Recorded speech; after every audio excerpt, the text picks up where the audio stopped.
ఈ పరిణామ క్రమంలో తగ్గినయా, పెరిగినయా పక్కన పెట్టి అదే మీకు మార్గం అనుకుంటే, ఎందుకు మీకు తగ్గిపోయినియి?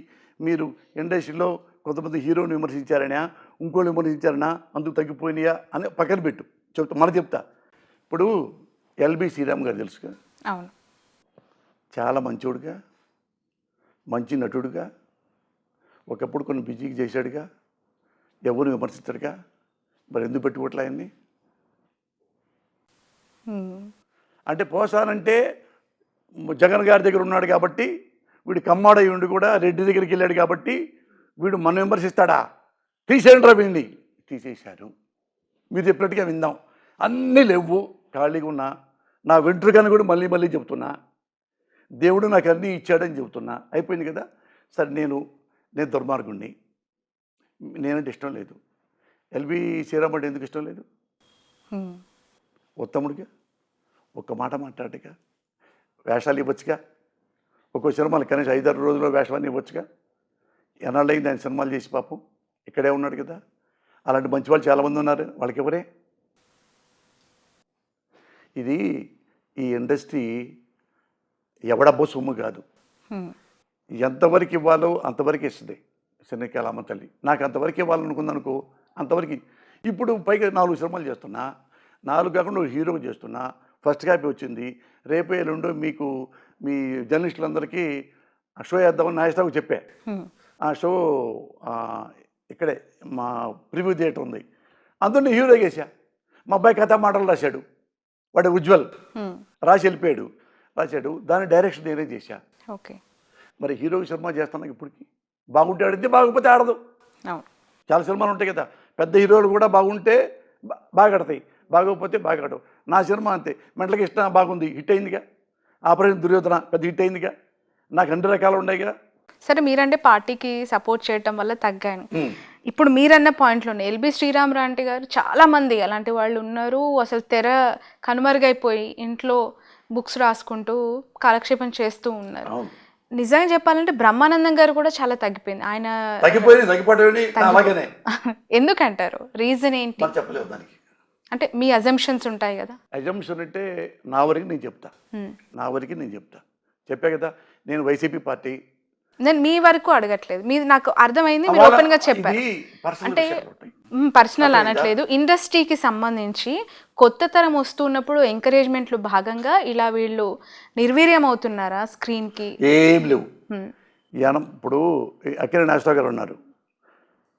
హీరోలకి 60 ఏళ్ల దాకా వరకు కూడా హీరోగా సినిమాలు చేసుకోవచ్చు, కానీ క్యారెక్టర్ ఆర్టిస్ట్ అనేవాడు ఆరోగ్యం బాగా మెయింటైన్ చేసుకుంటే 90 ఏళ్ళకు కూడా వేషం వేయచ్చు అన్నాడు అక్కినేని నాగేశ్వరరావు. వేయచ్చు, వాడు కూడా వేయచ్చు. అయినా ఎందుకు వాళ్ళు తగ్గిపోయారంటే వాళ్ళకి నేను చెప్పను, అది నా సంబంధం లేదు. పర్సనల్ వేషాలకు వెళ్ళిపోవాల్సి వస్తుంది. అందుకు నా విషయం అయితే నేను చెప్తా. నేను జగన్ పార్టీలో ఉన్నాను, జగన్కు ఫేవర్గా ఉంటాను, వాళ్ళని విమర్శిస్తాను. తగ్గిపోయినాయి, దానివల్ల తగ్గినాయి. రేపు నుంచి అసలు ఒక్కడు కూడా లేదనుకో, డోంట్ వర్రీ. నాకు మనస్ఫూర్తిగా నాకు ఈ అయ్యో సినిమాలు పోయినాయి ఏ అని గొడుగులు ఇంటూ కూర్చునే మనిషిని కాదు నేను. అన్నీ ఇక్కడ సపోజు ఉందనుకో, ఇది కూడా లేదనుకో, మావిడ నేను 1 year కింద ప్రోగ్రాం పెట్టుకున్నాం. మనం చాలా సినిమాలు చేసాం, పెద్ద వెక్స్ అయిపోయాం కదండి. మనం టూర్కి వెళ్దాం పెట్టుకుందాం అనుకున్నాం.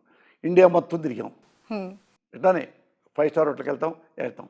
ఇప్పుడు ఏంటంటే నెక్స్ట్ ఇయర్ నుంచి ఏం ప్లాన్ చేసుకున్నాం అంటే, నేను మావిడ ప్రతి నెల 15 రోజులు ఒక కంట్రీ వెళ్ళాలి. ఇంగ్లాండ్ 15 రోజులు, మళ్ళీ వస్తాం 15 రోజులు ఇక్కడ తిరుగుతాం, బంధువుల దగ్గరికి వీళ్ళకి మన ఇంటికి వెళ్తాం. ఆడ నుంచి రష్యా, ఆడ నుంచి అమెరికా, ఆడ నుంచి స్విట్జర్లాండ్, ఆడ నుంచి ఇటలీ, ఆడ నుంచి గ్రీస్, ఆడ నుంచి స్విట్జర్లాండ్, అట్లా మొత్తం వరల్డ్ మొత్తం తిరగాలని మేము ఇద్దరం ప్లాన్ చేసుకున్నాం. అడగండి కావాలంటే వెళ్ళి మావాడిని. ఇప్పుడు ఇది ఎప్పుడే ప్లాన్ చేసుకుని ఎలా అనుకుంటా ఉన్నాం. ముందు దేనికి వెళ్దామంటే, ముందు నిన్ను లండన్ తీసుకెళ్తానన్నా మావాడిని. అట్లా ప్రపంచం మొత్తం మనం మ్యాక్సిమం నెలకి 15 రోజులు దానికి కేటాయిద్దాం అమ్మాయి అని పెట్టుకున్నాం మేము. అది అప్పుడు ఇది సినిమాలు ఉన్నప్పుడే ఈ ప్రోగ్రాం పెట్టుకుంది. ఈ 2 ఏళ్ళు ఆగుదాం. అప్పుడు 1 year అయిపోయింది కదా, ఇక 1 year 1.5 years తర్వాత 15 రోజులు ఇక్కడ. ఇంక ఉన్న జగన్ గారు మిగతా 15 రోజులు జగన్ గారితో ఉంటారు. 2009లో చిలకలూరుపేట నుంచి మీరు పోటీ చేశారు కదా, ప్రజారాజ్యం పార్టీ నుంచి. చిరంజీవి గారు పిలిచి టికెట్ ఇచ్చి పోటీ చేయమన్నారు, అనివార్యంగా పోటీ చేశారు. ఇప్పుడు పార్టీ పెట్టిన పవన్ కళ్యాణ్కి సంబంధించి అదే సినిమా ఇండస్ట్రీ వ్యక్తి, మీకు టికెట్ ఇచ్చిన వ్యక్తికి తమ్ముడు చిరంజీవి గారికి పవన్ కళ్యాణ్, ఎందుకు ఆ స్థాయిలో పవన్ కళ్యాణ్ పైన ఫైర్ అవుతూ ఉన్నారు, పర్సనల్ కాంట్రవర్షియల్ కమెంట్స్ చేస్తున్నారు అంటే? వాళ్ళు కమర్షియల్, వాళ్ళు పర్సనల్గా నన్ను కామెంట్ చేశారని. వాళ్ళు మీరు ఒకరికొకరు రెండు క్వశ్చన్లు చెప్పు. నువ్వు వన్ సైడ్ మాట్లాడద్దు, మన రాజకీయ నాయకుడిలాగా. ఒకరికొకరు ఇప్పుడు విమర్శ ప్రతి విమర్శ అట్ట కాదు. నువ్వు ఏం క్వశ్చన్ అడగాలంటే విమర్శ ప్రతి విమర్శ కాదు. నువ్వు పవన్ కళ్యాణ్ పోసాని గారిని తిట్టడం లెట్ మీ టాక్ ఫస్ట్. ఎందుకు ఆ పవన్ కళ్యాణ్ పర్సనల్గా నన్ను పర్సనల్గా తిట్టారు కాబట్టి పర్సనల్గా తిట్టా. Should not mistake me. Okay, should not mistake. కనుక్కోండి, పై చూడు, పేపర్ చూడు, వీడియో చూడు, క్లిప్పింగ్ చూసుకో, టీవీలు చూసుకో, ఛానల్ చూసుకో. ఎవడు తిట్టాడు ముందు?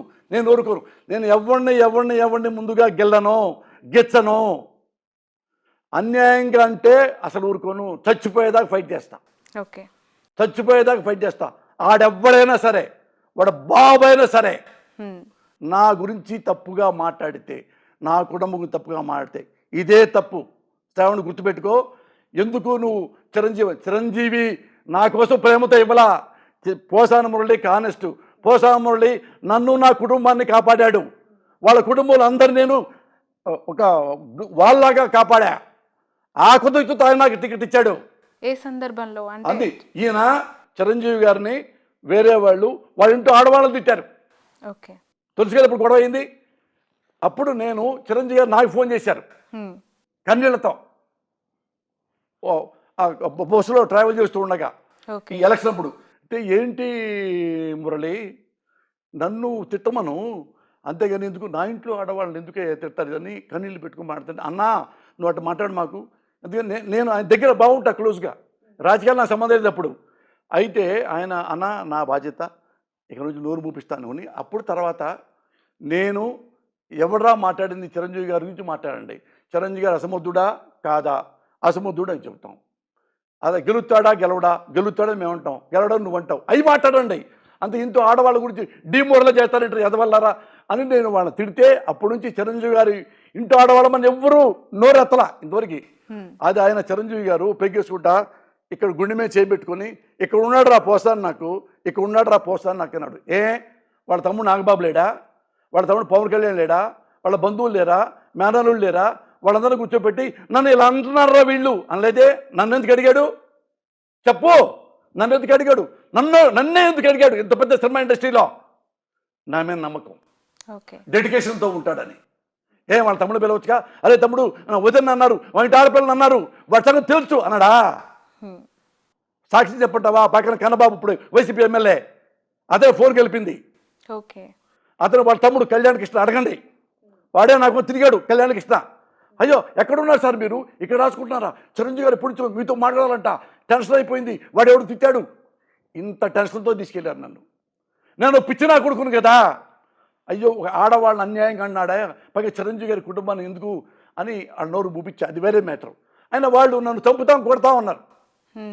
నేనన్నాను, వాళ్ళు ఎవరు చెప్పారు ఇట్లా మధ్య చంపు నేను ఇది చేస్తా ఉంటే, ఒరే ఓ పని చేయమను, చంపితే పోసాన కృష్ణమురళిని పర్ఫెక్ట్గా చంపేయమను. పొరపాటు కొనుగుడితో బతికామనుకో వాడి ఫ్యామిలీ మొత్తం నేను చంపాల్సి వస్తారా, అట్టున్నాగా జైలుకి వెళ్ళాల్సి వస్తుంది అని కూడా చెప్పా. అది కూడా వాళ్ళకి తెలుసు, చిరంజీవి గారికి కూడా తెలుసు. మరి అదే చిరంజీవి మళ్ళీ బయటకు వచ్చిన తర్వాత పోసాని నా గుండెల్లో ఉన్నాడని నాకు తెలియకుండా ఆయనే అనౌన్స్ చేశాడు. నేను అడగలా, ఆఫీస్కి వెళ్ళాలా, నేను ఒక్కసారి వెళ్ళా ఆఫీస్, ఒకసారి అతను పంపించాడు. కళ్యాణ్ కృష్ణ వచ్చాడు, రాండి సార్ బీపారం రమ్మంటున్నారు, రాండి సార్ చేపట్టుకొస్తే చిరంజీవి గారు చెప్పా, అన్నా నేను డబ్బులు ఖర్చు పెట్టను, ఓట్లు కొన్నాం, మిమ్మల్ని పైసా అడగను, నీ ఇష్టం, నువ్వు ఎలా ఉన్నా గెలుస్తావు అన్నాడు. ఓడిపోయా, ఆపికి వచ్చాను. ఎంత ఖర్చు పెట్టాను తెలుసా నేను? మీరు అన్నారు కదా హానెస్ట్గా ఎలా ఉండాలని, 7 లక్షలు ఖర్చు పెట్టాను ఎన్నికలకి. దేనికి? కాఫీలకి, టీలకి, భోజనాలకి, కూల్ డ్రింక్స్కి, ఎండాకాలం కాబట్టి వాళ్ళకి కార్యకర్తలకు ఒక కారు, నాకు ఒక కారు, పక్క పోలీసులకి, ఇక టిఫిన్లకి, అన్నాలకి, లంచ్కి అన్నీ కలిపితే 7 లక్షలు. ఇంకా కొంత కూలీస్ అయ్యి తాగారట ఇది కానీ మొత్తం అక్కడ 3 లక్షలు అప్పు తీసుకొని కోర్టులోని ఒక పబ్లిక్ ప్రాసిక్యూటర్ దగ్గర ఇక్కడికి ఇంటికి వచ్చి మళ్ళీ 3 లక్షలు పంపించా. 10 లక్షలు నాకు ఖర్చు అయింది తిండికే, పబ్లిసిటీకి వాళ్ళ పోస్టర్ నేనే నా డబ్బులతో నేనే పెట్టుకున్నా. ఏ చిరంజీవి పైసా అడగల, నేను ఇవ్వాల. ఇది జెన్యూన్గా పాలిటిక్స్ అంటే అదే నేను చేశాను. ఇప్పుడు ఆపరేషన్ లేకుండానే మోకాళ్లకు ప్లాస్మా ట్రీట్మెంట్. మీ ఆర్థోపెడిక్ సమస్యలన్నిటికీ రోబోటిక్ టెక్నాలజీ ద్వారా తక్కువ ఖర్చుతో శాశ్వత పరిష్కారం. Free consultation. ప్రతి ట్రీట్మెంట్ పై 20% డిస్కౌంట్. ఈ ఆఫర్ కొద్ది రోజులు మాత్రమే. త్వరపడండి. V9 hospitals 9281 465 842.